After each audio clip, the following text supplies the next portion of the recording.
नमस्कार, स्वागत आहे किड्स पण आदित्य आदिराजमध्ये.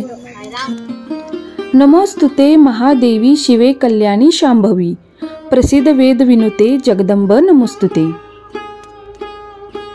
कधी धोधो तर कधी रिमझिम अशी रूपे दाखवणारा पावसाळा काढता पाय घेताच अश्विन महिना येतो. आकाश निरभ्र होऊ लागते. आकाशात ढगाआड लपलेला चंद्र दिसू लागतो. हवेत हळूहळू गारवा वाढू लागतो आणि चंद्राच्या शीतल शांत किरणांची अनुभूती देणारी कोजागिरी पौर्णिमा येते. अश्विन महिन्याच्या पौर्णिमेला साजरी केली जाते म्हणून तिला अश्विन पौर्णिमा असे म्हणतात. आपले भारतीय सण ऋतुमानात होणाऱ्या बदलांच्या अनुषंगाने साजरे केले जातात. त्यातलाच हा एक ऋतुबदलाचा सण आहे. या देवी सर्वभूतेषु शक्तिरूपेण संस्थिता, नमस्तस्यै नमस्तस्यै नमस्तस्यै नमो नमः. याचा अर्थ असा आहे की जी देवी पृथ्वी तलावावरील सर्व प्राण्यांमध्ये तिचे शक्तिरूप स्थित आहे, विद्यमान आहे, त्यांना नमस्कार, त्यांना नमस्कार. तर मैत्रिणींनो, नवरात्रोत्सवाची सांगता दसऱ्याच्या दिवशी होते आणि त्यानंतर देवी झोपी जाते. असे म्हणतात की 9 दिवस युद्ध केल्यानंतर देवीला विश्रांती दिली जाते. शरद पौर्णिमेच्या दिवशी म्हणजेच कोजागिरीला देवी झोपेतून उठते अशी मान्यता आहे. या दिवशी देवी लक्ष्मी आणि भगवान विष्णू यांची पूजा करण्याची परंपरा आहे. कोजागिरी पौर्णिमा हा अश्विन पौर्णिमेला येणारा भारतीय हिंदू धर्म संस्कृतीतील महत्त्वाचा दिवस मानला जातो. अनेक लोक या रात्री कोजागिरीचे व्रत करतात आणि देवी लक्ष्मी व भगवान विष्णूंची पूजा करतात. तर आम्ही देखील आज कोजागिरी पौर्णिमेनिमित्त सोसायटीमध्ये कोजागिरीचा कार्यक्रम ठेवलेला आहे आणि कोजागिरीच्या निमित्ताने पावभाजीचे नियोजन करून आम्ही पावभाजी खाण्याचा बेत केलेला आहे. लहानांपासून ते मोठ्यांपर्यंत या कोजागिरी पौर्णिमेमध्ये सर्वांनी सहभाग घेतलेला आहे. अश्विन पौर्णिमेला चंद्राची किरणे अतिशय शीतल व शांत असतात. ती अंगावर पडणे हे आरोग्याच्या दृष्टीने चांगले असते. आयुर्वेदातही त्याचे महत्त्व सांगितले आहे. म्हणूनच या दिवशी चंद्राच्या पूजेला विशेष महत्त्व आहे. या कोजागिरीच्या निमित्ताने नातेवाईक मित्र एकमेकांना भेटतात, एकत्रित भोजन करतात. कोजागिरीच्या दिवशी बरेच लोक सार्वजनिक बागांमध्ये जातात आणि हा दिवस आनंदाने साजरा करतात. अशाच प्रकारे आम्ही देखील सोसायटीमध्ये येथे सर्वजण एका ठिकाणी जमून कोजागिरी पौर्णिमा साजरी केली. कोजागिरी पौर्णिमा ही चांदण्या रात्रीच्या सहभोजनामुळे ओळखली जाते आणि त्यासाठीच या सणाची वाट ही पाहिली जाते. कोजागिरी पौर्णिमेच्या दिवशी चंद्र पृथ्वीच्या जवळ आलेला असतो. त्यामुळे चंद्राचे चांदणे हे पृथ्वीवर जास्त पडते. हे चांदणे अधिक शुद्ध आणि सात्विक असल्याचे म्हटले जाते. पौर्णिमा म्हणजेच प्रत्येक महिन्याच्या मध्यावर असणारा शुक्र पक्षीय 15वडा दिवस होय. या दिवशी चंद्रमा पूर्ण गोलाकार व प्रकाशमान असतो. पौर्णिमेचा चंद्र म्हणजे प्रसन्न, जागृत, परिपूर्ण जीवनाचे एक प्रतीक म्हणून मानले गेले आहे. विविध मंदिरांमध्ये कोजागिरी पौर्णिमा पूजा अर्चा करून साजरी केली जाते. लक्ष्मीची विशेष उपासना केली जाते. पौराणिक कथानुसार शरद पौर्णिमेच्या दिवशी माता लक्ष्मीचा जन्मदिवस मानला जातो, ज्या दिवशी ती समुद्र मंथनातून प्रकट झाली होती. या दिवशी कोजागिरी पौर्णिमेच्या दिवशी रात्री जागरण करण्याची परंपरा आहे. चंद्राच्या प्रकाशात खीर ठेवून, दुधाची खीर ठेवून ती पिली जाते. कोजागिरी पौर्णिमा म्हणजे चंद्राची रात्र. जे लोक या दिवशी रात्री 12 पर्यंत जागरण करतात, चंद्राची पूजा करतात, आनंदाने रमतात, त्यावर लक्ष्मी माता प्रसन्न होते. पण लक्ष्मीच्या मोठ्या बहिणीस अक्काबाई म्हणतात. ही अक्काबाई कोजागिरीच्या दिवशी सगळ्यांच्या घरावरून फिरते, कोण झोपले आहे हे पाहते आणि झोपलेल्या आळशी लोकांवर ती रागावते. पण जे जागरण करतात त्यांच्या आयुष्यात सुख, समाधान, आनंद, ऐश्वर्य आणते असे म्हटले जाते. त्यामुळे बरेच भक्तजन कोजागिरी पौर्णिमेला रात्री 12 पर्यंत जागरण करतात आणि चंद्राच्या प्रकाशात ठेवलेले दूध देवीचा प्रसाद म्हणून पितात. कोजागिरी पौर्णिमेचे धार्मिक महत्त्व पाहिले तर या रात्री देवी लक्ष्मी पृथ्वीवर संचार करते आणि कोजागिरी असे विचारते, ज्याचा अर्थ कोण जागता आहे असा असतो. जी व्यक्ती जागृत राहते तिच्यावर लक्ष्मीची कृपा होते असे मानले जाते.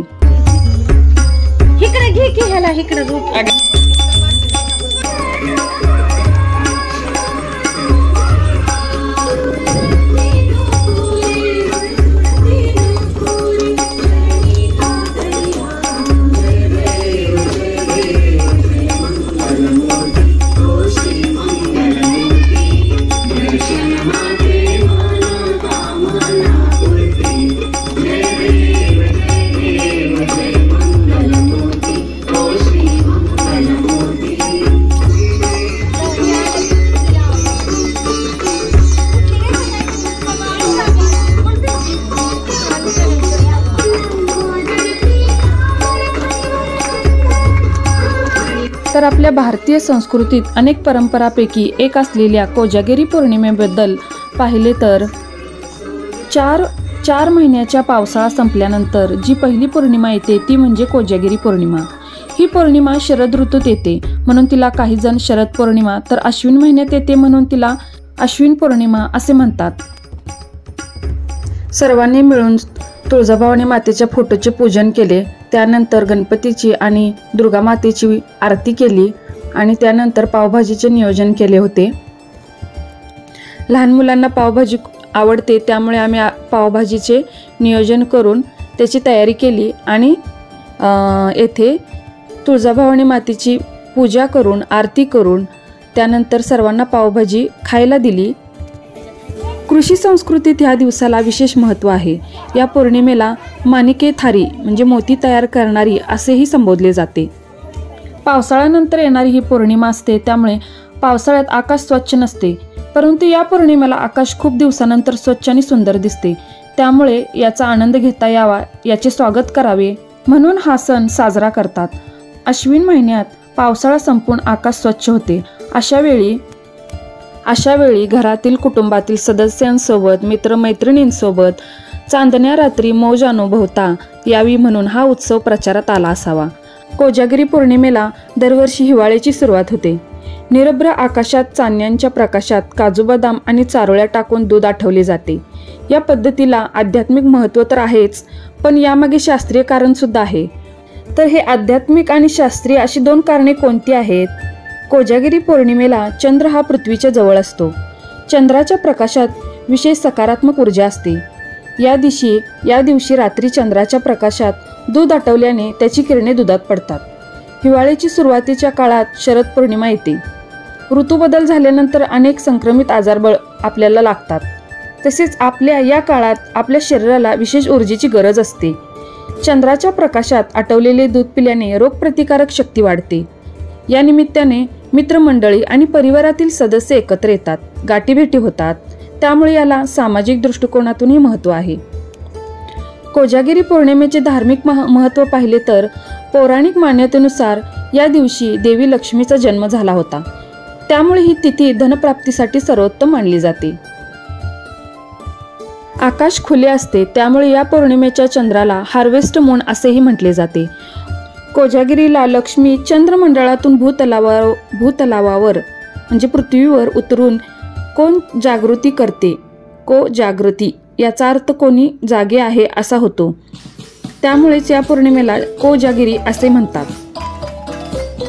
या दिवशी श्रीकृष्ण अवतार, धनाची देवी लक्ष्मी आणि 16 कलेच्या चंद्राची पूजा केल्याने विविध वरदान प्राप्त होतात। शरद पौर्णिमेला चंद्र पृथ्वीच्या जवळ असतो। या दिवशी चंद्रप्रकाश सर्वात तेजस्वी असतो। या दिवशी चंद्रप्रकाशातून अमृतवृष्टी होते। या श्रद्धेमुळे लोक दूध आटवून ती चंद्रप्रकाशात ठेवतात, जेणेकरून चंद्राची किरणे त्यात पडतील। हे दूध सर्वांना प्रसाद म्हणून दिला जातो।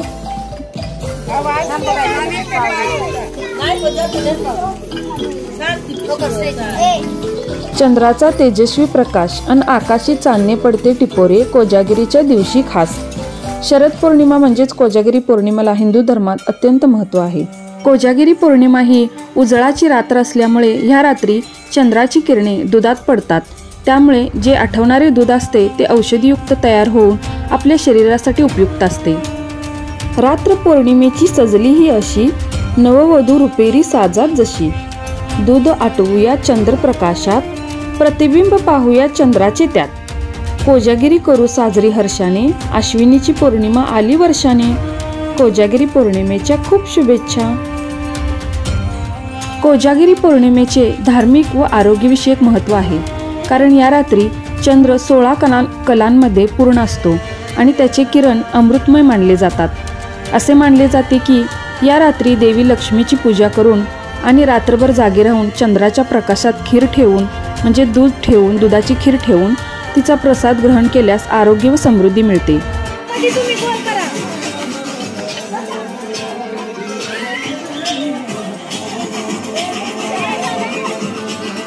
दुधामधील गुणधर्म हे चंद्रप्रकाशामुळे बदलते, ज्याचा फायदा आपल्याला होतो। थंडीला या काळात सुरुवात होऊ लागते, त्यामुळे गरम दुधात सुकामेवा घातला जातो। असे दूध प्यायल्याने शरीरात उष्णता टिकून राहते. कोजागिरी पौर्णिमा म्हटलं की डोळ्यासमोर येते ते आठवलेल्या घट्ट दुधाने भरलेला पेला, भुलाईची गाणी, घरच्या मोठ्या मुलांची धमाल मस्ती. या दिवशी चंद्र पृथ्वीच्या अगदी जवळ असतो आणि त्याच्या शीतल प्रकाशात अमृतासारखे गुणधर्म असतात असे मानले जाते. या रात्री भगवान श्रीकृष्णाने गोपिकांसोबत रासक्रीडा केली होती असे पौराणिक ग्रंथात सांगितले जाते. साखरेची गोडी येईल दुधाला, पुनवेचा चंद्र मोहितो मनाला, मंडपाची सुपारी दिलीये नभाला, लपाछपी खेळायला बोलवितो घनाला, अमृता समचव लाभेल केशरी दुधाला, रात जागूया कोजागिरी पुनवेला. अरे चला ना पटपट.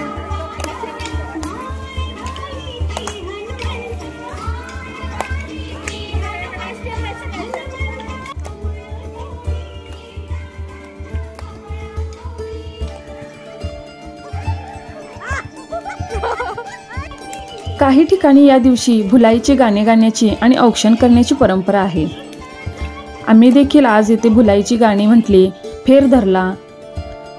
तर अशा प्रकारे सोसायटीमध्ये आम्ही कोजागिरी पौर्णिमेचे नियोजन करून मस्त पावभाजी सर्वांनी खाल्ली आणि त्यानंतर चारोळी टाकून सुकामेवा टाकून आटवलेले दूध चंद्रछायेखाली ठेवून चंद्राखाली ठेवलेले दूध प्यायलो आणि भुलाईच्या गाण्यावर थोडे फेर धरला, भुलाईची गाणे म्हटले. लहानांपासून मोठ्यांपर्यंत सर्वांनी कोजागिरी पौर्णिमेचा छान असा आनंद घेतला आणि त्यानंतर आम्ही कार्यक्रम थांबवला. तर आम्ही साजरी केलेली कोजागिरी पौर्णिमा तुम्हाला आवडली का? या व्हिडिओमधून कोजागिरी पौर्णिमेचे महत्त्व तुम्हाला आवडले का? आवडले असल्यास लाईक करा, सबस्क्राईब करा. Kids fun Aditi Adiraj.